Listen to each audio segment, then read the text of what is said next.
রাষ্ট্র যে গত এক বছরও পুনর্গঠিত হতে পারেনি, রাষ্ট্রের স্বাস্থ্য ব্যবস্থাও যে গত এক বছরও পুনর্গঠিত হতে পারেনি, এই বিষয়টি হচ্ছে প্রকাশিত হয়।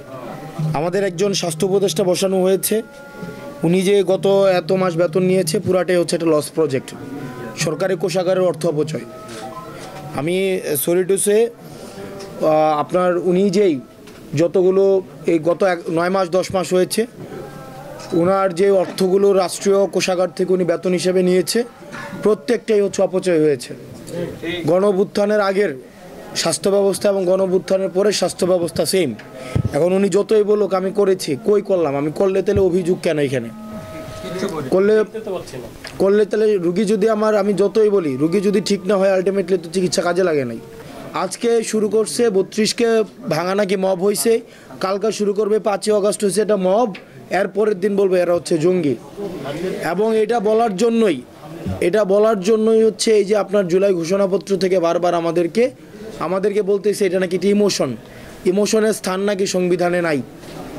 ইমোশনের স্থান যদি সংবিধানে না থাকে এবং এই ইমোশন ছিল না বলেই এই ফেসিবাদ আজকে সমাজের রাষ্ট্রের রন্ধ্রে রন্ধ্রে তাদেরকেই হচ্ছে সবচেয়ে বেশি হচ্ছে নির্যাতন নিপীড়নের মধ্য দিয়ে যেতে হয়েছে।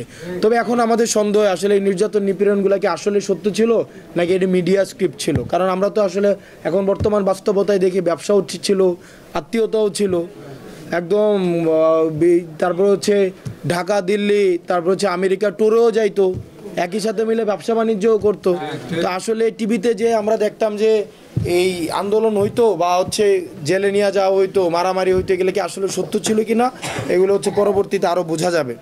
অতীতের যে রাষ্ট্র ব্যবস্থা খেয়াল করে দেখেন, এটা ত্রুটিপূর্ণ ছিল বিধায়িত আমাদের 5ই আগস্টের অভ্যুত্থান হয়েছে নাকি? ওইটা যদি ত্রুটিপূর্ণ না হইতো, ওইটা যদি যথাযথভাবে চলতো তাইলে তো আন্দোলন হইতো না। তো এখন আমাদের দুঃখের বিষয় হচ্ছে 5ই আগস্টের পরে আমরা সবাই মিলে এখন আলোচনায় বসছি যে অতীতের ব্যবস্থাকে আমরা টিকায় রাখবো কি রাখবো না। এটার ফয়সালাও তো আমার 5ই আগস্ট হয়ে গেছে যে 5ই আগস্টের আগের ব্যবস্থা কি এটা ত্রুটিপূর্ণ, এটা চলবে না, এই জিনিস দেওয়া আর খেলা চলবে না। তো সেজন্য আমাদেরকে নতুন রাষ্ট্র ব্যবস্থার আমাদেরকে অন্তর্বর্তীকালীন সরকার, গতকাল নিউজ দেখলাম একটা যে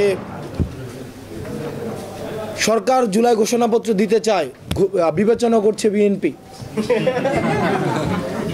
সরকার। এখন আসলে সরকারটাকে বিবেচনা করার কথা কার, বিবেচনা করছে কে? আসলে ওই যে বলতো না কুকুর ল্যাজ নাড়ায় নাকি ল্যাজ কুকুরে নাড়ায়, এটা আসলে বোঝা যাইতেছে না।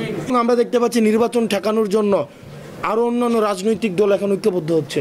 তারা নির্বাচন ঠেকাই দিতে চায় কিভাবে? তারা সংস্কার ঠেকাই দিতে চায়, তারা বিচার ঠেকাই দিতে চায়। বিচার এবং সংস্কার ঠেকানোর মধ্য দিয়ে, জুলাই ঘোষণাপত্র ঠেকানোর মধ্য দিয়ে তারা হচ্ছে নির্বাচন পিছিয়ে দেওয়ার চেষ্টা করতেছে। এখন আমাদের এটাকে একটা প্যাকেজ আকারে দেখতে হবে, এটাকে আলাদা দেখা যাবে না। বিচার, সংস্কার, জুলাই ঘোষণাপত্র এবং নির্বাচনের একটা প্যাকেজ একসাথে দিতে হবে।